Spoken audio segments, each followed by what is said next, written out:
Buonasera e ben ritrovati con l'informazione flash di New Sicilia e i principali titoli del pomeriggio. Apriamo con gli attacchi durissimi di vari esponenti del governo con in testa la Premier Meloni alla Cassazione per la sentenza pronunciata oggi sul caso Diciotti, per il quale la Suprema Corte ha condannato l'esecutivo italiano a risarcire i migranti a bordo della nave Diciotti. Le decisioni della Corte possono essere oggetto di critica, ma sono inaccettabili gli insulti che mettono in discussione la divisione dei poteri su cui si fonda lo Stato di diritto. Il commento della prima Presidente della Cassazione, Margherita Cassano.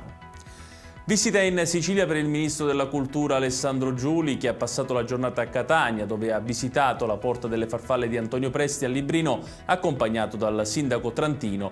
Giuli che ha poi inaugurato la mostra su Tolkien, che sarà aperta al pubblico da domani al Palazzo della Cultura di Catania. Un tragico incidente sul lavoro si è verificato a Termini Imerese, nel Palermitano, dove Denis Agnello, imprenditore trentenne, titolare di una ditta specializzata nella produzione di porte infissi in PVC, ha perso la vita schiacciato da un muletto.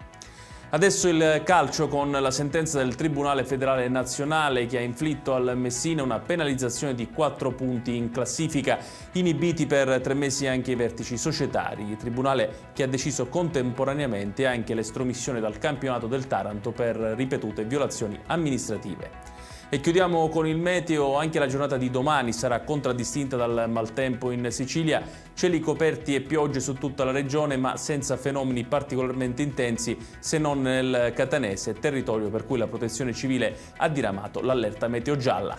Ed è tutto per questa edizione. Tutti i dettagli su queste notizie li potete trovare come sempre sul nostro sito www.newsicilia.it. Grazie per averci seguito e buon proseguimento di serata.